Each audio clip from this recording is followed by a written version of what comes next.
वन्दे श्रीपुरुषोत्तमं च परमं तामाक्षरं ज्ञानदम् वन्दे प्रागजिभक्तमेवमनघम् ब्रह्मस्वरूपं मुदा वन्दे यज्ञपुरुषदासचरणम् श्रीयोगिराजं तथा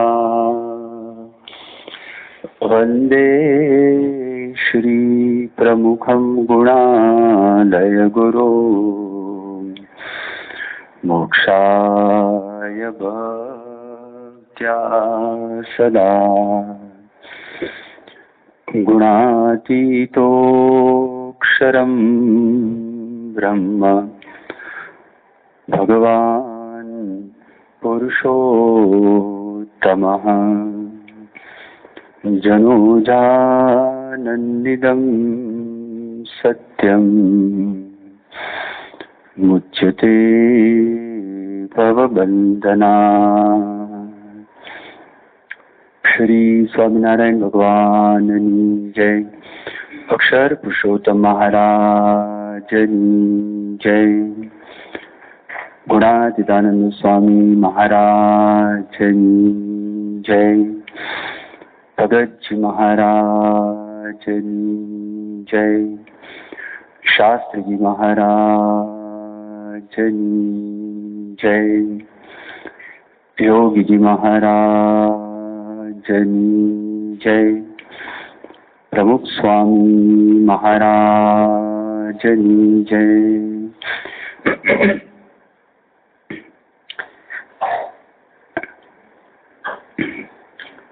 પવિત્ર શ્રાવણ મહિનાની અંદર ભગવાન સ્વામિનારાયણની આજ્ઞા મુજબ ઘણા બધા હરિભક્તો પારાયણનો લાભ લઈ રહ્યા છે. આપણને પૂજ્ય શ્રુતિ પ્રકાશ સ્વામીએ સત્સંગી જીવન ગ્રંથ ઉપર પારાયણનો લાભ આપ્યો.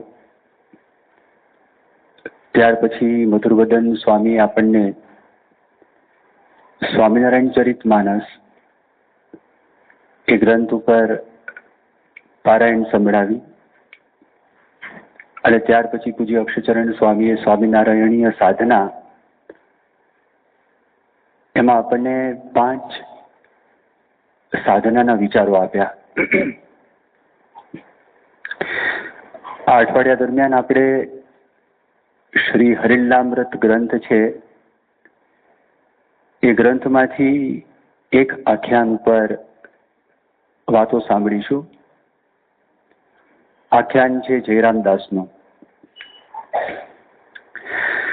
આ ગ્રંથની ઉત્પત્તિ વિશે પણ થોડીક માહિતી આપણે સાંભળીએ. ભગવાન સ્વામિનારાયણ આ લોકની અંદર આવ્યા તો ભગવાન સ્વામિનારાયણ ઉપર ઘણા બધા ગ્રંથો લખાયેલા છે. એમની ઉપસ્થિતિની અંદર જે પરમહંસો હતા એમાંથી કેટલાક લેખકો હતા અને કેટલાકે પોતાના સુખને માટે શ્રીજી મહારાજના પ્રસંગની અંદર પોતે આવ્યા હતા અને એમણે જે કાંઈ દિવ્યતાનો અનુભવ કર્યો, એમના વ્યક્તિત્વનો અનુભવ કર્યો, પોતાની બુદ્ધિ શક્તિ પ્રમાણે લખાણ એ લોકોએ કર્યું. શ્રીજી મહારાજના ભત્રીજા રઘુવીરજી મહારાજ હતા. વડતાલની ગાદી પર પોતે હતા અને એમના જ પરંપરાની અંદર વિહારીલાલજી મહારાજ આવ્યા. એમના મનની અંદર એક એવી ઈચ્છા થઈ કે સંસ્કૃતની અંદર તો ઘણા બધા ગ્રંથો લખાયેલા છે, પણ ગુજરાતી ભાષાની અંદર જો કોઈ ગ્રંથ લખાય અને એ ગ્રંથ પણ એવો હોય કે ગાઈ શકાય એવો ગ્રંથ હોય તો લોકોને એમાં વધારે રસ પડે. એટલે એમણે એવી કલ્પના કરી કે શ્રીજી મહારાજના બધા જ ચરિત્રો સ્વામિનારાયણ ભગવાન પ્રગટ થયા અને શ્રીજી મહારાજ અંતર્ધાન થયા ત્યાં સુધીમાં એમણે જે કાંઈ ચરિત્રો કર્યા એનો એક જો ગ્રંથ થાય તો સારું. એના માટે તે વખતે ગુજરાતના એક સમર્થ કવિ છે દલપતરામ, તો એમને આ કામ સોંપ્યું કે તમે આ કામ કરો. દલપતરામ કવિ એ પોતે સ્વામિનારાયણ ધર્મનું પાલન કરતા હતા. શ્રીજી મહારાજના પોતે યોગમાં આવેલા ત્યારથી મહારાજની મૂર્તિ એમના અંતરની અંદર વસી ગયેલી હતી.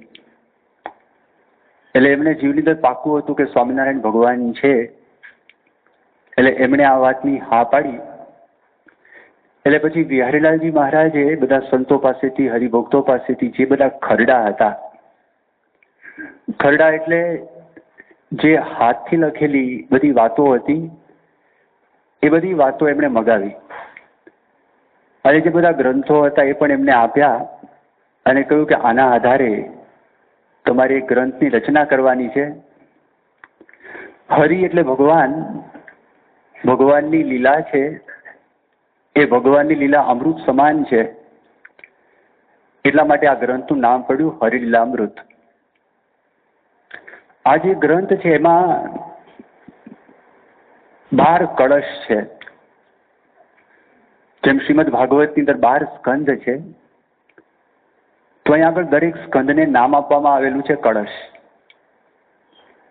તો કળશ નામ એટલા માટે આપવામાં આવેલું છે કે જ્યારે સમુદ્ર મંથન થયું, સમુદ્ર મંથનની અંદર દેવતાઓ અને દાનવો એ બધાનું એક જ નિશાન હતું.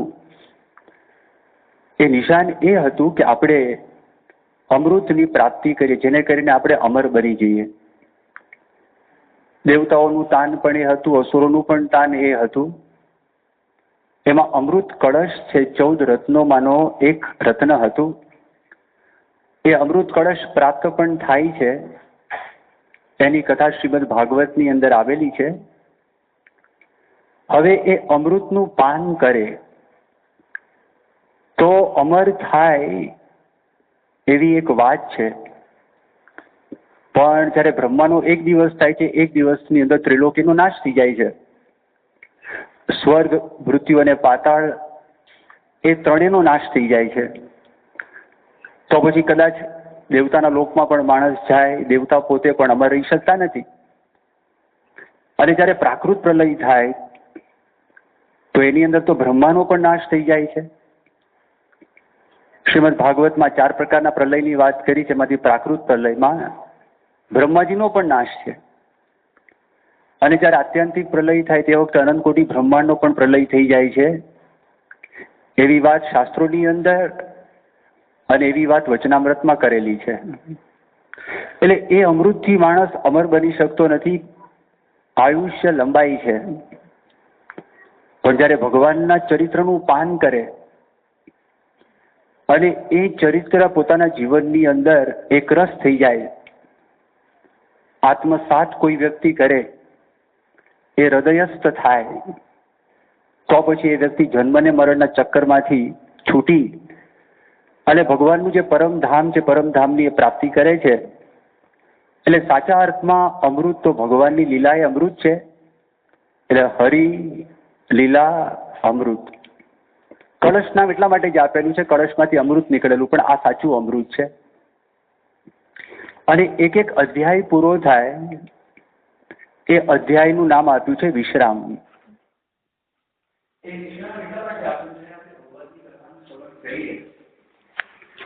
થોડોક વિશ્રામ લેવાની પણ જરૂર છે. વિશ્રામનો અર્થ એ થાય છે આપણે આરામ કરવાનો નથી. આરામના અર્થમાં વિશ્રામની વાત નથી આપણે કરતા. જેમ આપણે જ્યારે સ્વામિનારાયણ મંદિરમાં દાખલ થઈએ તો સ્વામિનારાયણ મંદિરની અંદર આપણને જોવા મળશે કે મંદિરની અંદર ફરતે પરિક્રમામાં બેસવા માટે ત્યાં આગળ ઓટલા બનાવેલા હોય છે, કક્ષાસન. આરતી પછી માણસ ત્યાં આગળ જઈને બેસે, જેને કરીને ભગવાનની મૂર્તિનું ફરી વખત પોતે ચિંતવન કરી શકે. ભગવાને કયા પ્રકારના વાઘા પહેર્યા છે એનો એને ખ્યાલ આવે. એવી રીતે આ વિશ્રામની વાત એટલા માટે છે, જ્યારે આપણે ભગવાનની કથા વાર્તા સાંભળી અને જ્યારે આપણે ઘરે જઈએ, પોતાના ઉતારે જઈએ, તે વખતે શાંતિથી એનું ચિંતન મનન કરીએ. એટલા માટે દરેક અધ્યાય પછી એને આ નામ આપવામાં આવ્યું છે વિશ્રામ. આપણે જે આખ્યાનનું પોતે વાંચન કરવાના છીએ એ જ્યારે સ્વામિનારાયણ ભગવાન પોતે 11 વર્ષની ઉંમરે ઘરનો ત્યાગ કરી નીલકંઠ વર્ણી રૂપે પોતે વિચરણ કર્યું અને સ્વામિનારાયણ ભગવાન પોતે વિચરણ કરતા કરતા પૂર્વ ભારતની અંદર પોતે આવે છે અને પૂર્વ ભારતની અંદર ત્યાં આગળ એક પ્રસિદ્ધ તીર્થ છે ગંગા સાગર. અત્યારે કલકત્તાની અંદર જ્યાં આપણું બધું મંદિર બની રહ્યું છે એ મંદિરથી આપણે આગળ જે ડાયમંડ હાર્બર આવે છે અને ત્યાંથી હોડકામાં બેસી અને આ બેટ જેવું છે ત્યાં આગળ તમે જઈ શકો અને મકર સંક્રાંતિનો એક ઉત્સવ, ભવ્ય ઉત્સવ ત્યાં આગળ થાય છે. લાખોની સંખ્યાની અંદર યાત્રિકો ત્યાં આગળ આવે છે. સ્વામિનારાયણ ભગવાન હિમાલયની કલ્યાણ યાત્રા પૂરી કરી અને ફરતા ફરતા પૂર્વ બંગાળ થઈ અને અહીંયા આગળ જે ગંગા સાગર છે, ગંગા સાગરની અંદર સ્વામિનારાયણ ભગવાન 1 મહિના માટે રોકાયા. એ નીલકંઠ વળી ત્યાં આગળ 1 મહિના માટે રોકાયા. કપિલ મુનિનો આશ્રમ ગણાય છે અને કપિલ મુનિ દિવ્ય દેહે કરીને ત્યાં આગળ બિરાજમાન છે. એમને પોતાનો સંબંધ કરાવી અને ત્યાં આગળ જે લાખોની સંખ્યામાં યાત્રિકો આવેલા એમને પણ દર્શન દાન દઈ આ નીલકંઠ વળી પોતે ત્યાંથી નીકળે છે. આપણને જો થોડો ભૂગોળનો ખ્યાલ હોય તો ખબર પડે કે નજીકની અંદર સુંદરવન આવે છે અને સુંદરવનની અંદર ભારતમાં એ વાઘ માટે પ્રખ્યાત છે. જેમ અહીંયા આગળ મધ્યપ્રદેશની અંદર બધા વાઘ છે એવી રીતે સુંદરવનના વાઘ, એ બધા માણસ ખાવ વાઘ, એની કેટલીક વાર્તાઓ પણ ઘણી બધી વખત એ પ્રસિદ્ધ થયેલી છે.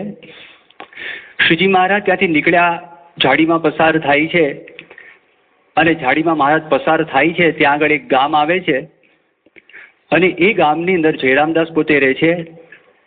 તો એનું જે આખ્યાન છે એનો આપણે આજે પ્રારંભ કરીએ.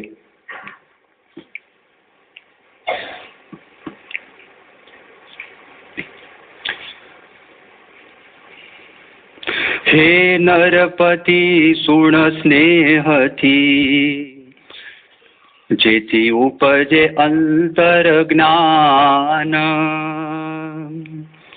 જન જિજ્ઞાસાનંદનું એક કહું ભલું આખ્યાન. પછી કપિલાશ્રમ થકી જ્યારે ચાલ્યા સુંદર શ્યામ, ઝાડીમાંથી નીસર્યા ત્યાં તો આવ્યું વળી એક ગામ. અહીંયા આગળ કે છે કે હે નરપતિ સુણ સ્નેહથી જેથી ઉપજે અંતર જ્ઞાન. આપણા અંતરની અંદર જ્ઞાન ક્યારે ઉત્પન્ન થાય? જ્યારે આપણે ભગવાનની કથા વાર્તા એ સ્નેહથી સાંભળીએ, પ્રેમથી સાંભળીએ ત્યારે આપણા અંતરની અંદર જ્ઞાન ઉત્પન્ન થાય. શ્રીજી મહારાજે શિક્ષાપત્રીમાં વાત કરી છે કે ભગવાનની કથા વાર્તા પરમ આદર થકી કરવી અને પરમ આદર થકી સાંભળવી. નરપતિ એટલે રાજા. જ્યારે કોઈ પણ ગ્રંથ લખાય તો ગ્રંથની અંદર કવિ છે એ કવિ પોતે 2 પાત્ર છે ઊભા કરે. કોઈક કથા કરતું હોય અને કોઈક સાંભળતું હોય. આપણી પ્રાચીન પ્રણાલિકા જે શ્રીમદ ભાગવતમાં જાઓ એની અંદર પણ પરીક્ષિત ને સુખદેવજી એક વક્તા છે ને એક શ્રોતા છે. તો આ ગ્રંથની અંદર એ વક્તા અચિંત્યાનંદ બ્રહ્મચારી જે ગુણાતીતાનંદ સ્વામીના પોતે શિષ્ય હતા એ વક્તા છે અને ગણોદના રાજા અભયસિંહ એ પોતે શ્રોતા છે. નરપતિ એટલે આ આખ્યાન અચિંત્યાનંદ બ્રહ્મચારી એ પોતે ગણોદના અભયસિંહ દરબાર, એ અભયસિંહ દરબારને પોતે એક વાત કરીને સમજાવે છે કે તમે સાંભળો. એ નિમિત્તે આપણને આ કથા વાર્તા એ બધાને સાંભળવા મળે છે. બહુ પ્રેમથી સાંભળો, ધ્યાનથી સાંભળો એવું પોતે વર્ણન કરે છે કે નીલકંઠ વળી કપિલાશ્રમમાંથી નીકળી અને એક જંગલમાં આવે છે અને જંગલમાંથી પસાર થતા થતા ત્યાં આગળ એક ગામ આવે છે. રહે તે ગામમાં બે વૈરાગી, એક સંજોગી ને એક ત્યાગી, તેમાં ત્યાગીનું મંદિર જાણી, જઈ ઉતર્યા ત્યાં પદ્મ પાણી. હતો જે મહંત તે ઠામ, તેને નિરખિયા શ્રી ઘનશ્યામ, જોઈ મૂર્તિ મનોહર સારી, જાણ્યું જે કોઈ છે અવતારી. આ ગામનું વર્ણન કરે છે. ગામમાં બે વૈરાગીઓ રહેતા હતા. એક સંજોગી હતા, બીજા ત્યાગી હતા. ભારત વર્ષની અંદર પણ આ એક પ્રણાલિકા છે. બે પ્રકારના ત્યાગીઓ આપણને જોવા મળે, એક સંજોગી બાવા અને એક વિજોગી બાવા. સંજોગી એટલે ગ્રહસ્થ, પોતે લગ્ન કરી શકે અને પુત્ર પરિવાર હોય, વાડી હોય, પૈસા છે એ પણ પોતે રાખે. અને જે વિજોગી બાવા છે, જે ત્યાગી છે, તો એ લગ્ન કરે નહીં. એટલે એ ગામની અંદર બે પ્રકારના આ વૈરાગીઓ રહેતા હતા. એમાં નીલકંઠ વર્ણીએ જોયું કે ત્યાગી ક્યાં આગળ છે, ત્યાં આગળ નીલકંઠ વર્ણી એનું મંદિર હતું. એ મંદિરની અંદર પોતે જઈને ત્યાં આગળ ઉતારો કરે છે. પણ જ્યારે મહંતે એ નીલકંઠ વર્ણીને જોયા, એમની મનોહર મૂર્તિમાં આકર્ષાયા અને એમને મનમાં તે વખતે વિચાર આવ્યો કે આ સામાન્ય વ્યક્તિ નથી, પણ આ અવતારી છે, આ સાક્ષાત ભગવાન છે. એવો એક ભાવ એમને મનની અંદર ઉત્પન્ન થયો. ભગવાન સ્વામિનારાયણે વડતાલના 13ના વચનામૃતની અંદર વાત કરેલી છે કે જ્યારે ભગવાન પોતે મનુષ્ય રૂપ ધારણ કરે છે, તો તે વખતે ભગવાનની મૂર્તિ એટલી બધી આકર્ષક હોય છે કે જે લોકો એકાગ્ર ચિત્તથી ભગવાનની મૂર્તિના દર્શન કરે, એ બધા એ મૂર્તિની અંદર તણાઈ જાય, એવી વાત મહારાજ વચનામૃતની અંદર કરે છે. એમને એમ થાય કે જુદી વ્યક્તિ છે, આ માણસ જેવા દેખાય છે પણ માણસ નથી. જ્યારે નીલકંઠ વર્ણી વિચરણ કરતા કરતા લોજની અંદર આવ્યા અને તે વખતે ત્યાં વાવ ઉપર બેઠા હતા અને બધી પનિહારીઓ એ વાવની અંદર પાણી ભરવા માટે આવી, બધાના પગ ત્યાં જ સ્તંભી ગયા. એ લોજની અંદર આ બધી પનિહારીઓ રામાનંદ સ્વામીના સાધુને તો રોજ દર્શન કરતી હશે. રામાનંદ સ્વામીના પણ દર્શન કર્યા, એમાં આકર્ષણ પણ થયું હશે. પણ અહીંયા આગળ એક 18 વર્ષનો બાળક એ વાવ ઉપર બેઠો છે અને ત્યાં આગળ એમના દર્શન કરી એટલું બધું મોહક સ્વરૂપ હશે, એમના બધાના પગ સ્તંભી જાય છે. પણ ધ્યાનસ્થ મૂર્તિ હતા, અંતર્યામી હતા, જાડીજોને પોતે જાગ્રત થતા નથી. એટલે પનિહારીઓ ત્યાં આગળ વાવની અંદર પાણી ભરવા માટે ગઈ અને પછી જ્યારે ત્યાં આગળ આશ્રમના સાધુ સુખાનંદ સ્વામી આવ્યા, એ સુખાનંદ સ્વામી પણ એકદમ જ્યાં નજર પડે છે અને ત્યાં ચિત્રવત બની જાય છે, સ્થિર થઈ જાય છે. એમના મનની અંદર આકર્ષણ થાય છે.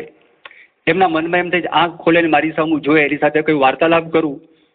એમના મનમાં એવા બધા ભાવ જાગૃત થયા કે આ વ્યક્તિને હું મારા આશ્રમની અંદર લઈ જાઉં અને આવે તો સારી વાત છે. અંતર સ્થિર થઈ ગયું, અંતર શાંત થઈ ગયું, કારણ કે સાક્ષાત પોતે ભગવાન હતા. જ્યાં જ્યાં નીલકંઠ વર્ણી ફર્યા, દરેક વ્યક્તિને આ પ્રકારનો અનુભવ થયો. ખયા ખત્રીએ પહેલી વખત જ્યારે એમને જોયા તે વખતેનું અંતર છે એ અંતર સ્થિર થઈ ગયું. ગુણાતીત પરંપરાની અંદર પણ તમે જુઓ, ગુણાતીત પરંપરાની અંદર પણ ગુણાતીત સાધુ લાગે પણ દેખાય સામાન્ય, પણ જ્યારે દર્શન કરે તો તે વખતે એની વૃત્તિ પાછી વળી જાય, એમના બધા સંકલ્પો શાંત થઈ જાય. ગમે તે જ્ઞાતિનો હોય, ગમે તે જાતિનો હોય, ગમે તે ધર્મને માનતો હોય, પણ એના અંતરની અંદર જો થોડી ઘણી પણ શ્રદ્ધા હોય, તેને જરૂર આ પ્રકારનો અનુભવ થાય. એના આધારે ખબર પડે કે આ સામાન્ય વ્યક્તિ નથી. ગુણાતીતાનંદ સ્વામી એક વખત જુનાગઢમાં પધાર્યા, તે વખતે એક મસ્જિદ ઉપરથી એક મિયાજી બાંગ પુકારતા હતા અને ગુણાતીતાનંદ સ્વામી નીચે ત્યાં આગળ હતા. બધા હરિભક્તો સન્માનવા માટે ભેગા થયા હતા અને સ્વામી ત્યાં આગળ પધાર્યા એટલે ગુણાતીતાનંદ સ્વામીનું સન્માનના રૂપે બધે ગળાની અંદર ઘણા બધા હાર પહેરાવ્યા. જ્યારે સ્વામીને હાર પહેરાવ્યા તે વખતે ઓલો બાંગ પોકારતા પોકારતા એની નજર નીચે ગઈ, એને બાંગ બોલવાનું બંધ કરી દીધું અને ત્યાં આગળ ચોંટી ગયા અને એકદમ બોલવા લાગ્યા, દેખો દેખો એ સ્વામિનારાયણ કા બાવા कैसा બન્યા હૈ, એ દેખો દેખો સ્વામિનારાયણ કા બાવા कैसा બન્યા હૈ. એ જોરથી બોલ્યા હશે. તે સ્વામીની નજર ઉપર ગઈ અને ગુણાતીતાનંદ સ્વામીની સામે જોયું અને ગુણાતીતાનંદ સ્વામીના અંતરમાંથી શબ્દો સરી પડ્યા. સ્વામી બોલ્યા કે હવે આમને બાંગ પોકારવાનું મટી ગયું, બાંગ નહીં પોકારવી પડે. આવું ગુણાતીતાનંદ સ્વામી પોતે બોલ્યા. તો જો આ મૂર્તિનું આકર્ષણ, ખાલી ખબર પણ પડે કે આવ્યા છે તો પણ એમાં તાકાત છે. જીવન મુક્તા પ્રકટ હુઆ હૈ, ખાલી શબ્દ સાંભળ્યા સ્વયં પ્રકાશાનંદ સ્વામીએ પ્રકાશનો અનુભવ કર્યો. એમ ગુણાતીતાનંદ સ્વામી આવ્યા તેવા શબ્દ સાંભળ્યા તો વડતાલના સભા મંડપની અંદર ખુદ આચાર્ય મહારાજ હતા, પવિત્રાનંદ સ્વામી હતા, અદ્ભુતાનંદ સ્વામી હતા, આ બધા મોટા મોટા સંતો હતા. તો એમાં પવિત્રાનંદ સ્વામી જાહેરાત કરી ગુણાતીતાનંદ સ્વામી આવવાના છે, બધા હરિભક્તો અહીં બેસી રહેજો, કોઈ હરિભક્તો ઊભા થઈને જતા નહીં. હવે આપણે અત્યારે જે વાત કરીએ પ્રમુખ સ્વામી મહારાજ પધારવાના જ, ઊભા થઈને કોઈ જતા નહીં, એ શિસ્ત માટે આપણે વાત કરીએ છીએ. એટલા માટે તમારા અંતરમાં પણ ભગવાન રહ્યા છે સાક્ષી રૂપે, તો તમને પણ ભગવાન કબૂલાત કરાવે છે કે આપણે બેસવું જોઈએ. એમના હૃદયમાં પણ સાક્ષી રૂપે ભગવાન બિરાજમાન હતા, પણ એમની દાનત જુદી હતી, એમનો આશય જુદો હતો. એમના અંતરમાં આપણે જેને કહીએ ને કે બરોબરિયાપણાની વાત હતી. અને એમને ગુણાતીતાનંદ સ્વામીનો બહુ મહિમાનું પ્રવર્તન થાય તો થોડો ઘણો મત્સર પણ અંતરની અંદર હોય, એ બધું ભગવાનને ખબર છે. અને જ્યાં ગુણાતીતાનંદ સ્વામી ત્યાં આગળ આવ્યા અને કોઈકે વાત કરી સભા મંડપમાં આવીને કે ગુણાતીતાનંદ સ્વામી અહીંયા હનુમાનવાળો દરવાજો છે એની આગળ એક કુઈ છે, એ ત્યાં આગળ ગુણાતીતાનંદ સ્વામી પધાર્યા છે. જેવું બોલ્યા ને બધા ઠપોઠપ ઊભા થઈ ગયા. પેલા ના પાડી હતી, પવિત્રાનંદ સ્વામી ના પાડી હતી કે ભાઈ કોઈ ઊભા થવાનું નથી, પણ બધા ઊભા થઈ ગયા અને ઊભા થઈને એક પછી એક બહાર નીકળી ગયા. ફક્ત ત્યાં આગળ 3-4 જણા રહ્યા આખા સભા મંડપમાં. આચાર્ય મહારાજ હતા, એ પવિત્રાનંદ સ્વામી, અદ્ભુતાનંદ સ્વામી હતા, શુકાનંદ સ્વામી હતા. આ 4 વ્યક્તિ ત્યાં આગળ રહ્યા. પણ એમના મનમાં પછી વિચાર આવ્યો, શુકમુનિના મનમાં, એમને તો આ બરોબર ના કહેવાય, આપણે ઊભા થઈને બહાર જવું જોઈએ, કારણ કે બધા ઊભા થઈ ગયા અને ખરાબ લાગે. એ બહાર નીકળ્યા ત્યારે સ્વામી તો આગળ આવી ગયા હતા. સ્વામીના ગળાની અંદર બધા હજારીના હાર, સ્વામી ખૂબ શોભતા હતા. એ મૂર્તિ અદ્ભુત એમને ધારણ કરેલી હતી. અને શુકાનંદ સ્વામીજીને પગે લાગે છે, સ્વામીનો સત્કાર કરે છે. પોતાની ભૂલ છે, ખબર છે આપણે આવું ન કરવું જોઈએ, પણ થયું. અને એક પ્રાયશ્ચિત રૂપે એમને ગુણાતીતાનંદ સ્વામીને વાત કરી કે સ્વામી આ વખતે બહુ ઐશ્વર્ય વાપર્યું. ત્યારે ગુણાતીતાનંદ સ્વામી બોલ્યા, માનવ જાણે મેં કરું, કરતલ દૂજો કોઈ. માનવ જાણે મેં કરું, કરતલ દૂજો કોઈ. આદર્યા અધૂરા રહે, હરી કરે સો હોય. આપણે મનમાં ધારી રાખ્યું આમ કરીશ, આમ કરીશ, આમ કરીશ, કોઈનું ધાર્યું કંઈ થતું નથી. પૂર્ણ પુરુષોત્તમ ભગવાનનું ધાર્યું થાય છે, એના સિવાય કોઈનું ધાર્યું થતું નથી. ભગતજી મહારાજ જ્યારે નડિયાદમાં હતા ને, તો ભગતજી મહારાજ ત્યાં આગળ મેળી ઉપર, મંદિરની મેળી ઉપર પોતે બધી ઇન્દ્રિયો ખેંચીને ધ્યાનમાં બેસી જતા, ખુલ્લી આંખે પોતે માળા ફેરવતા. એના દર્શન કરવા માટે નડિયાદની જેટલી બધી મુમુક્ષુ જનતા હતી એ દર્શન કરવા માટે ત્યાં આગળ આવતી, કારણ કે એમને આ મૂર્તિ કંઈક દિવ્ય લાગતી, અજીબસી લાગતી, અલૌકિક લાગતી, ખેંચાઈ જતા. જે મહંતને અહીંયા આગળ જયરામદાસનું જે ગામ છે એ ગામમાં અનુભવ થયો એવો જ અનુભવ, કારણ કે એ જ ભગવાનના ગુણાતીત સંત દ્વારા પ્રગટ છે. એક અનુભવ, એ અક્ષુણ્ણ અનુભવ છે. શાસ્ત્રીજી મહારાજની આપણે વાત સાંભળી છે, હરિભક્તે વાત કરી કે એમણે કંઈક 20 વર્ષ પહેલા શાસ્ત્રીજી મહારાજના એક જ વખત દર્શન કરેલા. અને દર્શન એવા કરેલા હતા કે સ્વામી એક ઘરમાં એક બારણામાંથી નીકળી અને શાસ્ત્રીજી મહારાજ એક ઘર ખાલી ક્રોસ કર્યું. એ મૂર્તિ મારા અંતરમાંથી વિસરાતી નથી, એ અલૌકિક મૂર્તિ વિસરાતી નથી. એકવાર સ્વામી વડતાલની અંદર હતા અને વડતાલની અંદર ત્યાં આગળ ગોરધનભાઈ કોઠારી, એમનો તો બહુ સદભાવ હતો જ શાસ્ત્રીજી મહારાજ માટે. પણ એક વખત એવો પ્રસંગ બનેલો, સાધી ગામ, એ સાધી ગામ ત્યાં જૂનું સ્વામિનારાયણનું મંદિર, એ મંદિરના જે કોઠારી હતા, અને એ કોઠારી આશાભાઈ જે મોટા સ્વામી, પાછળથી પુરુષોત્તમપુરાની આપણે વાત કરીએ છીએ, તો એ એમની સાથે એ વડતાલની અંદર એ દર્શન કરવા માટે ગયેલા. અને જ્યાં એમણે જોયું કે ઘણા બધા અહીંયા આગળ તો સંતો છે, ઘણા બધા મોટા સદગુરુ છે, પણ અહીંયા આગળ શાસ્ત્રીજી મહારાજની કથામાં બધા જ હરિભક્તો, કેટલાક સંતો જેમ ચંદ્રની અંદર ચકો જોડાઈ જાય એવી રીતે આ લોકો દર્શન કરી રહ્યા છે. અને પોતે ત્યાં ઊભા રહ્યા, એના પગ પણ સ્થિર થઈ ગયા. તો સાદી ગામના જૂના મંદિરના કોઠારીએ વાત કરી, અહીંયા ઊભા નહીં રહેતા, આ છે ને કામણ ટુમણ વાળો છે, તમને કામણ કરી નાખશે. આશાભાઈ મનમાં વિચાર કરું ક્યારનું કામણ થઈ ગયું છે. એમના દર્શન કર્યા છે. અહીંયા ઉનાવા ગામ છે, ઉનાવા ગામનો પ્રસંગ છે. યોગીજી મહારાજ ત્યાં પધારવાના હતા અને પેલા ગામના અમુક સંસ્કાર પણ હોય છે અને એવી રીતે ચાલતું હોય છે. જેમ નીલકંઠ વર્ણી વિચરણ કરતા કરતા બધા આવ્યા તો કળસાર મહુવા પાસે ગામ છે, ગામની વાત કરી. એમ દરેક ગામનો અલગ અલગ પ્રભાવ હોય છે. આ ગામની અંદર યોગીજી મહારાજ પધારવાના હતા. ત્યાં આગળ બચુભાઈ છે, એમના પિતાજી મગનભાઈ, એમના પિતાજી ત્રિકમભાઈ. તો ત્રિકમભાઈએ ખાસ આમંત્રણ આપેલું યોગીજી મહારાજ અહીંયા આગળ પધારે.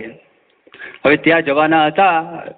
એમની વિરુદ્ધની અંદર આખા ગામમાં પ્રચાર થઈ ગયો કે યોગીજી મહારાજ આવે છે, માટે મહેરબાની કરીને યોગીજી મહારાજના દર્શન કોઈએ કરવા નહીં અને સ્ટેશન ઉપર યોગીજી મહારાજને લેવા માટે કોઈએ જવું નહીં. તો ઘરે ઘરે પ્રચાર થઈ ગયો અને બધાએ વાત સાંભળી. અને યોગીજી મહારાજ જ્યાં આગળ સ્ટેશન ઉપર પધાર્યા, 2000 માણસ સ્વાગતમાં. અને યોગીજી મહારાજ ત્યાં ગયા. તમે જૂના હરિભક્તોને પૂછી જોજો, ઘરે ઘરે પધરામણી. અને દરેક કેટલાય ઘરમાંથી બધા ભૂત કાઢ્યા. નાળિયેર રાખે ને, અહીં આગળ આવીને બધા બેસે એવી માન્યતા છે. તો કેટલા કંઈક 4-5 ટોપલા ભરી અને નાળિયેર ભેગા થયા અને બધાની સદગતિ કરી. અને સદગતિ કરીને કુવાની અંદર નાળિયેર છે ત્યાં આગળ યોગી મહારાજે પધરાવ્યા અને દરેકનું ત્યાં આગળ કલ્યાણ કર્યું. પણ જો ખેંચાણ થયું, ના પાડી હતી, બંધી હતી, બધું જ હતું, પણ દરેકમાં ભગવાન તો રહ્યા છે. અને એ સાક્ષી ભગવાન રહ્યા છે, પ્રેરણા કરે છે. ભાઈ તમે ક્યાં આગળ તમે કેમ જતા નથી, એવો એમના મનમાં વિચાર આવે અને પ્રેરણા કરે ને બધા હરિભક્તો દર્શન માટે જાય. આજે પ્રમુખ સ્વામીનો તો દર્શન બધા આપ કરો જ છો. ખાલી પ્રમુખ સ્વામીનું નામ પડે, લોકો ભેગા થઈ જાય. ખાલી નામ જ પડે, આવવાના છે. આ બધો હોલ છે, હોલ નાનો પડે અને કોઈ ઠેકાડે માય નહીં. પ્રમુખ સ્વામી ખાસ કેવડાય, હું આવવાનું છું, કોઈને કહેવાનું નથી. અત્યારે પ્રમુખ સ્વામી મહારાજ એક સ્થાનમાંથી બીજા સ્થાનમાં જવાના હોય તો 2 દિવસ પહેલા જ કહે છે. પેલા પ્રોગ્રામ બહાર પડી જતો. 2 દિવસ પહેલા સ્વામીને દિલ્હી જવાનું હતું, તો દિલ્હી જતા પહેલા ખાલી ફક્ત 2 દિવસ પહેલા જ સ્વામી જણાવ્યું કે હું દિલ્હી આવવાનું છું. પહેલાથી કહેતા જ નથી. અને છતાંય લોકોને આકર્ષણ થાય છે, કારણ કે અલૌકિક દિવ્ય મૂર્તિ છે. એવી રીતે અહીંયા આગળ પણ એ નીલકંઠના દર્શન કરે છે. તો નીલકંઠના દર્શનની અંદર એ મહંતને એવો ભાવ થાય છે, એ અવતારી છે. પછી આગળની કથા આપણે સાંભળીએ. માટે સ્નેહથી વિનય કરીને રાખ્યા પોતાની પાસ હરીને, બીજો વૈરાગી જે ગરબારી તેને પુત્રીઓ બેય કુંવારી. તુલસી કૃત રામચરિત્ર કરે અભ્યાસ તેનો પવિત્ર, નિત્ય ત્યાગીને મંદિર આવે તેને મોટો મહંત ભણાવે. એમાં આવે જે દુર્ઘટ અર્થ નહીં જાણવા ભાવો સમર્થ, તેથી ઉલટો અર્થ સમજાવે ત્યારે કૃષ્ણને ઉર્દયા આવે. પછી આજ્ઞા બાવા તણી માગી, શુદ્ધ અર્થ કરી શંકા ભાંગી. જય બાયો મા બાપની પાસ સર્વ વાત કરી તે પ્રકાશ. એક આવ્યા બાળા બ્રહ્મચારી, દિશે દેવતણા અવતારી. તે તો છે સર્વશાસ્ત્ર સુજાણ, એના શાઘણા કરીએ વખાણ.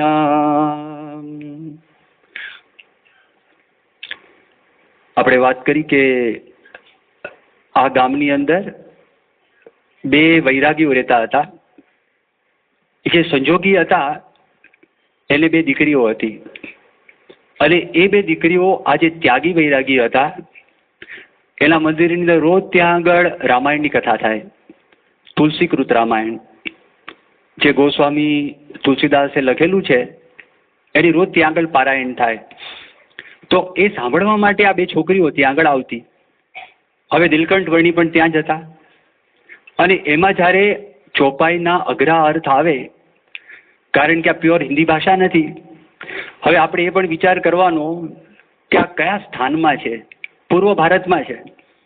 એટલે ઓરિસ્સાનો વિચાર કરીએ, મહારાજ બંગાળમાંથી નીકળ્યા અને મહારાજ નીચે આવતા છે એ પ્રદેશ છે. તો એ પ્રદેશની અંદર ત્યાં આગળ હિન્દુનું ચલણ કેટલું ઓછું હોય. એમાં એ વ્રજ ભાષા કોણ જાણે, પ્રાદેશિક ભાષા છે. તો ગોસ્વામીજી આ જે ગ્રંથ લખ્યો એ વ્રજ અને હિન્દી મિશ્રિત ભાષાની અંદર અવધી ભાષા, એ બધી ભાષા ભેગી કરીને આ ગ્રંથ લખાયેલો. હવે એમાં જ્યારે અઘરી ચોપાઈઓ આવે તો તે વખતે પેલી બે છોકરીઓ હતી એ પેલા મહંતને પૂછાનો અર્થ શું થાય. હવે એ અર્થ અઘરા અર્થ છે એ પોતે પોતાની રીતે સમજ પ્રમાણે એ સમજાવે. નીલકંઠ વર્ણીને દયા આવે, એના મનમાં એમ થાય ખોટા ખોટા અર્થ સમજાવે છે આ. એટલે બંને કુંવરીઓ છે એ બિચારી હા હા કરે છે. એટલે એક વખત ખરેખર અઘરો અર્થ આવ્યો તો તે વખતે નીલકંઠ વર્ણીએ એનો અર્થ સમજાવ્યો. આનો અર્થ આ પ્રકારે થાય છે. અને જ્યારે એમ કહ્યું તો એ બે છોકરીઓ તો બહુ ખુશ થઈ ગઈ અને મહંત પણ બહુ રાજી થયો. મહંતના મનમાં એમ થયું કે આ દેખાય છે બાળક જેવો પણ બહુ વિદ્વાન છે, શાસ્ત્રવેત્તા વ્યક્તિ છે. એના મનની અંદર આ ભાવ થયો અને પોતે ઘરે જાય છે. અને ઘરે જઈ અને પોતાના પિતાને વાત કરે છે. એક બાળા બ્રહ્મચારી આવ્યા છે, દેવ જેવા લાગે છે, અવતાર જેવા લાગે છે, શાસ્ત્રવેત્તા છે, બુદ્ધિશાળી છે, હોશિયાર છે, એને બધા જ પ્રકારના અર્થનો ખ્યાલ છે. હવે એના મનની અંદર પણ વિચાર આવે છે કે નીલકંઠ વર્ણી આપણા મંદિરમાં આવે. પણ આ જ્યારે આપણે વાત સાંભળીએ છીએ કે શ્રીજી મહારાજ પોતે શાસ્ત્રવેત્તા હતા. નાનપણનો વિચાર કરીએ કે શ્રીજી મહારાજ જ્યારે ઘનશ્યામ એમનું નામ હતું, બાળક હતા, તે વખતે એમના પિતાજી તો વિદ્વાન હતા અને પિતાજીના ખોળામાં રહીને આ ઘનશ્યામે શાસ્ત્રોનો અભ્યાસ કરેલો. એક શાસ્ત્રીને પણ બોલાવેલા હતા, શાસ્ત્રી પાસે રહીને બધો અભ્યાસ કરેલો હતો. પણ એમની ઉંમર એના કરતાં પણ જ્યારે નાની હતી તે વખતે એમના પિતાજીએ પોતાના બાળકની પરીક્ષા કરી. અને પરીક્ષા એવી રીતે કરી કે સામે એક ટેબલ ઉપર 3 વસ્તુઓ રાખી. એક શાસ્ત્રનો ગ્રંથ રાખ્યો, એક કટાર, ચપ્પુ કહીએ, એક કટાર ત્યાં આગળ મૂકેલી અને એક સોનામોર મૂકી. હવે એ ઘનશ્યામને છૂટા મૂકે છે. બાળક હોય, બાળકને કંઈક વસ્તુ મૂકી, બાળકના મનમાં એમ થાય કે વસ્તુ ઉઠાવું. સામાન્ય બાળક હોય તો બાળકને તો કોઈ ભેદ ખબર પડતો નથી અને એને તો કોઈ ચમકતી વસ્તુ હોય, ચમકતી વસ્તુ ઉઠાવી લે. અને ત્યાં આગળ સોનું છે, સોનામોર, એ તો ચમકતી હોય. અને કટાર મૂકી હોય, એ કટાર પણ જુદી પ્રકારની લાગે. અને એક શાસ્ત્રનો એક બુટકો મૂક્યો હશે અથવા ગ્રંથ મૂક્યો હશે. અને ઘનશ્યામ ત્યાં આગળ જાય છે અને ગ્રંથને ઉપાડે છે. ત્યારે ધર્મદેવના મનની અંદર થયું કે નક્કી આ ભવિષ્યની અંદર મારો બાળક છે એ જરૂર વિદ્વાન થશે, શાસ્ત્રજ્ઞ થશે, શાસ્ત્રવેત્તા થશે. આ વાતની પાક્કી દ્રઢતા એમના અંતરની અંદર થઈ. ઘણી વખત નાનપણમાં કેવું હોય કે બાળક છે કરી નાખે, પણ શ્રીજી મહારાજે વચનામૃતમાં વાત કરી નાનપણમાં બાળક સારો હોય ને મોટો થઈને બગડી પણ જાય. અને ઘણી વખત એવું પણ બને કે બાળપણની અંદર બાળક છે ખરાબ હોય અને મોટો થઈને સુધરી પણ જાય. પણ તમે આપણે જો ઘનશ્યામનો વિચાર કરીએ, મોટા થયા અને મોટા થઈને એમને શાસ્ત્રનો અભ્યાસ કેવો કર્યો. સ્વામિનારાયણ ભગવાનના પોતાના જ વચન છે, ગરડા મધ્ય પ્રકરણનું 28મું વચનામૃત. એ વચનામૃતની અંદર સ્વામિનારાયણ ભગવાન પોતે એક વાત કરે છે. સ્વામિનારાયણ ભગવાને કહ્યું કે હું તમને આજે વાત કરું છું એ વાત કેવી છે તો વેદ, શાસ્ત્ર, પુરાણ આદિક જે પૃથ્વી ઉપર કલ્યાણના શબ્દ માત્ર છે એ બધાનું શ્રવણ કરીને મેં તમારી પાસે આ વાર્તા કરેલી છે. હવે આ વાક્યનો વિચાર કરજો. શ્રીજી મહારાજ વાત કરે છે વેદ, પુરાણ, શાસ્ત્ર આદિક કલ્યાણ માટે પૃથ્વી ઉપર જેટલા શબ્દ માત્ર છે એ બધાનું શ્રવણ કરીને બધું અમે સાંભળ્યું અને સાંભળીને એનો સાર કાઢીને તમારી પાસે મેં આ વાર્તા કરી છે. હવે ઘણી વખત આપણે વાંચન કરતા હોય ને, વાંચનમાં પણ આપણું ધ્યાન ના હોય. સાંભળવાની અંદર ધ્યાન તો ઘણું ઓછું હોય. કથા વાર્તા થતી હોય એમાં ધ્યાન હોય, પણ ખાલી ગ્રંથનું વાંચન થતું હોય ને, ગ્રંથના વાંચનમાં ધ્યાન ના હોય. શ્રીજી મહારાજ એકાગ્રતાનો વિચાર કરો. શ્રીજી મહારાજે વાત કરી, શ્રવણ કર્યું પણ શ્રવણ કરીને સાર કાઢવાની વાત છે. ધારો કે ગ્રંથ વંચાતો હોય, ગ્રંથ વંચાઈ ગયા પછી તમને કહેવામાં આવે આનો સાર શું? આપણને મૂંઝવણ થાય. સારની વાત કરી ભાઈ કઈ વાત આવી ગઈ? આપણે આમ ફેંકીએ કે કઈ વાત ચાલતી હતી કે ભગવાનની વાત, એટલે ભગવાનની જ વાત હોય ને બીજી કઈ વાત હોય? એટલે જનરલ વાતો કરે. એક સંત હતા ગુણાતીત કરીને, જોગીજી મહારાજે પૂછ્યું ગુણાતીત કઈ વાત ચાલે? ભગવાનની. એટલે ભગવાનની વાતો છે પણ ભગવાનમાં કઈ વાત ચાલે છે? આ તો ગ્રંથનું વાંચન છે અને ગ્રંથનું શ્રવણ કરે છે, અને શ્રવણ કરીને શ્રીજી મહારાજ સાર કાઢીને વાત કરે. કોઈ વ્યક્તિ ચેલેન્જ કરે કે આ વાત ખરેખર સાર છે, મહારાજને સાબિત કરવી, મહારાજે સાબિત કરવું પડે ને કે આ વાત બરોબર છે. તો મહારાજ ફક્ત બોલ્યા એટલું નહીં, પણ શ્રીજી મહારાજ બીજી એક વાત કરે છે. શાસ્ત્ર કેવી રીતે ભણ્યા? તો મહારાજ એક વખત એક પ્રસંગ એવો બનેલો કે શ્રીજી મહારાજે મોટા મોટા સંતોને વાત કરી કે સંતો તમારી જે વિશેષતા હોય વિશેષતાની તમે વાત કરો. એટલે પછી ગોપાળાનંદ સ્વામીને પૂછ્યું અને ગોપાળાનંદ સ્વામીને વાત કરી કે સ્વામી તમારી વિશેષતા કઈ? તો તે વખતે ગોપાળાનંદ સ્વામી પોતે એવું બોલ્યા કે મહારાજ બ્રહ્માંડમાં આપનું ધાર્યું થાય છે, પણ આપની દયાથી આપની કૃપાથી મારું ધાર્યું પણ થાય છે. ત્યારે શ્રીજી મહારાજે વાત કરી તમારામાં વિશેષતા છે, વાત સાચી બરાબર છે. પછી એમને નિત્યાનંદ સ્વામીને પૂછ્યું તમારી સ્વામી વિશેષતા કઈ? નિત્યાનંદ સ્વામી કીધું મહારાજ આપની કૃપાથી આખા ભારતની અંદર કોઈ પણ વિદ્વાન એ મારી સાથે જો શાસ્ત્રાર્થ કરવા માટે આવે તો મને જીતી શકે નહીં. ત્યારે શ્રીજી મહારાજે માન્ય રાખ્યું કે સ્વામી આ વાત બરાબર છે. મુક્તાનંદ સ્વામીને પૂછ્યું કે તમારી વિશેષતા કઈ?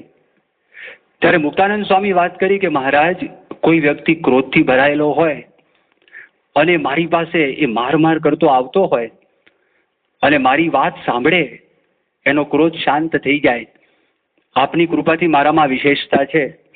ત્યારે શ્રીજી મહારાજ એ પણ માને રાખ્યું સ્વામી આ વાત બરાબર છે.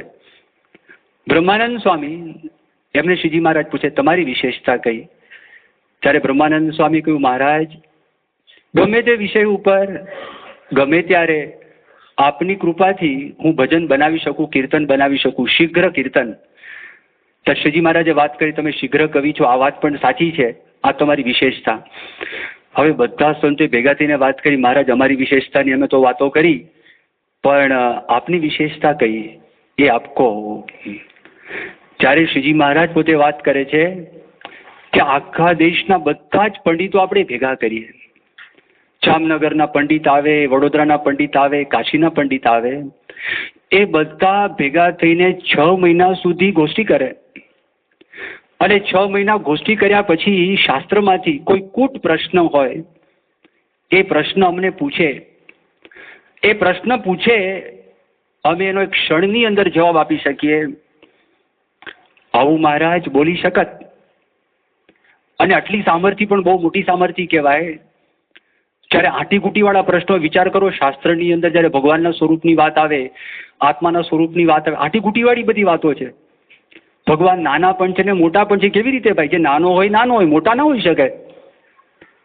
જે નજીક હોય દૂર ના હોય, દૂર હોય નજીક ના હોય. ભગવાન માટે આવી વાત આવે, સગુણ નિર્ગુણ છે, સાકાર નિરાકાર છે, બંને છે.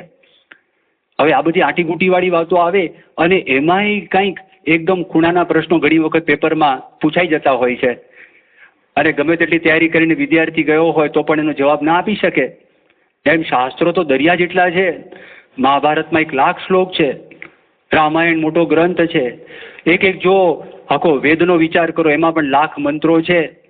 અને ગમે ત્યાંથી પ્રશ્ન કાઢીને પૂછે અને શ્રીજી મહારાજ એવું કહી શકત એક ક્ષણમાં હું જવાબ આપી શકું.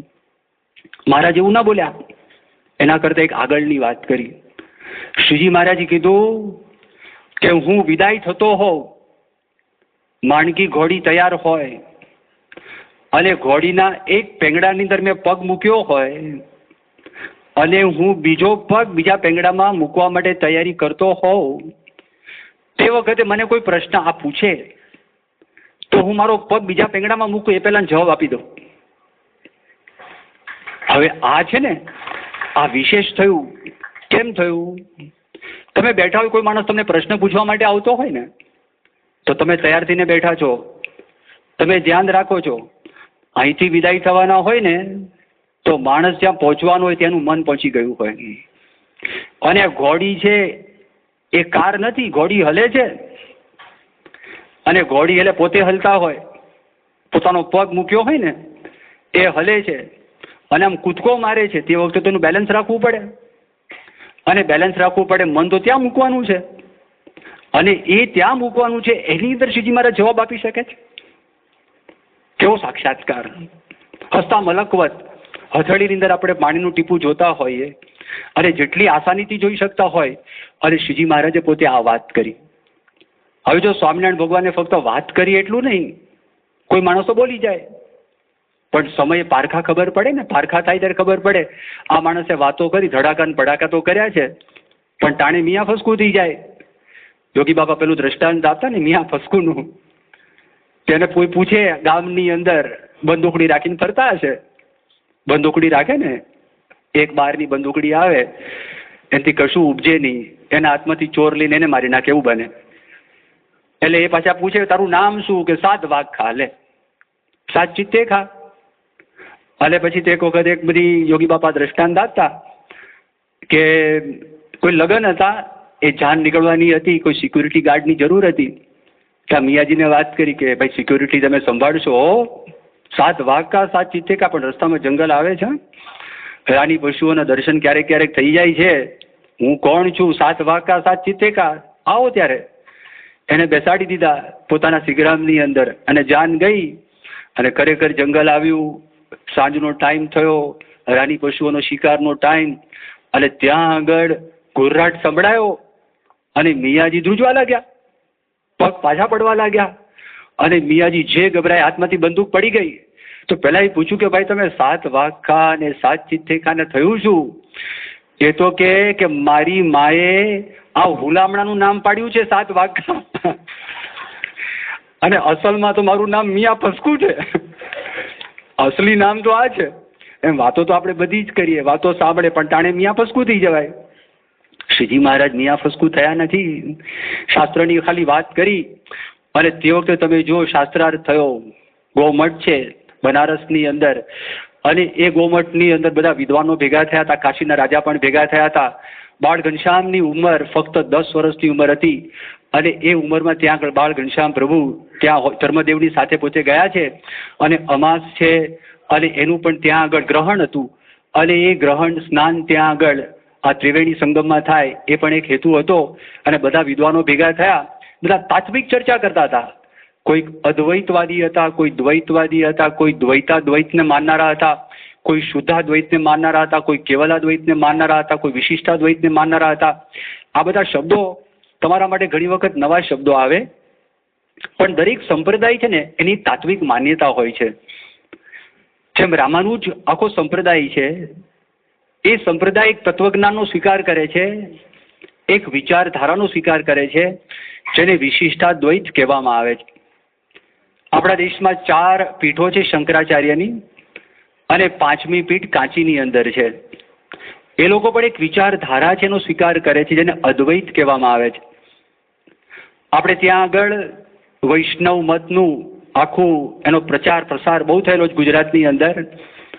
એમાં મોટા ભાગના વલ્લભ સંપ્રદાયને માનનારા છે. એ લોકો જેને માને છે એ મતને શુદ્ધાદ્વૈત મત કહેવામાં આવે છે. હવે આ બધા ખાલી મતની વાત છે. ટૂંકની અંદર આપણે એટલું સમજવાનું છે જાણકારી માટે કે આ વાત શું છે. આ વિશ્વ છે આપણને દેખાય છે, આપણે માણસ છીએ, પશુ છીએ, પણ આપણને દેખાય છે. આ જડ વસ્તુ કરતાં આપણે કંઈક અલગ છીએ, એટલે ભેદ તો છે.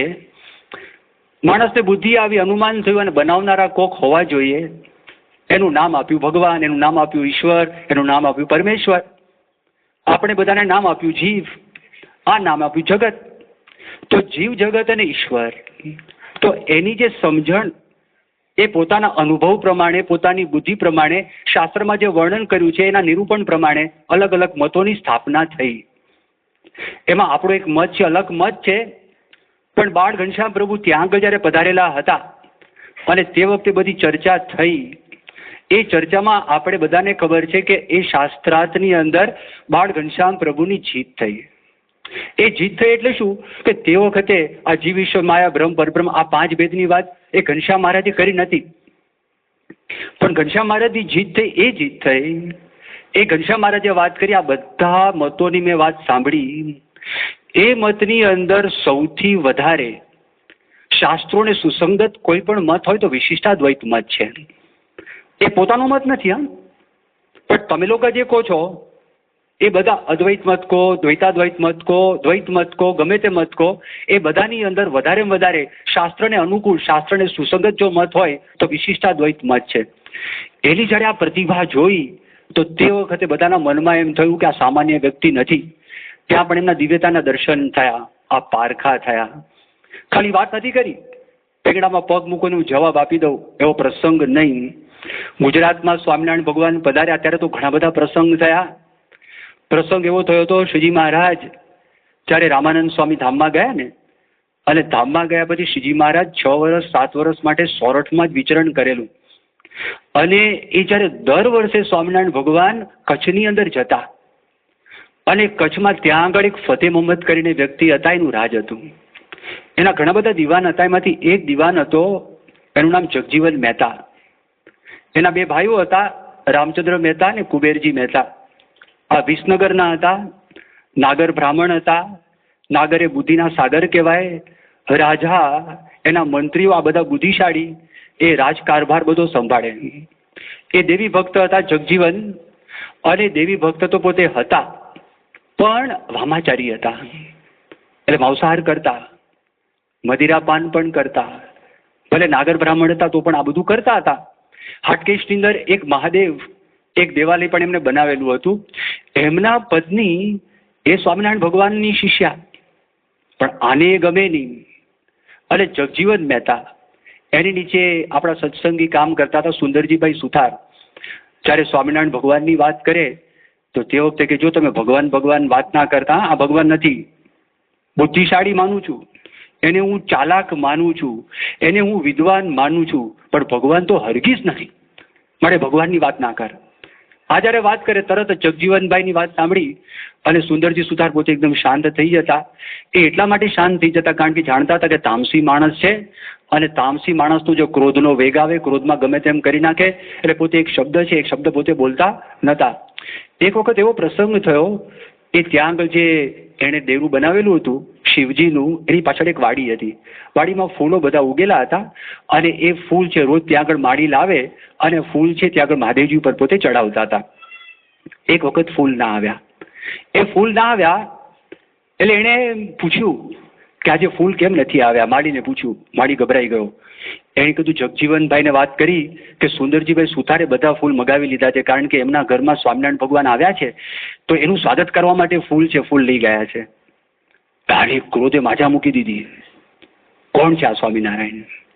હવે ત્યાં આગળ નવરાત્ર આવ્યું, અને નવરાત્રની અંદર એણે યજ્ઞ કર્યો. અને તે વખતે બધા જ વિદ્વાન બ્રાહ્મણો ત્યાં ભેગા થયેલા હતા.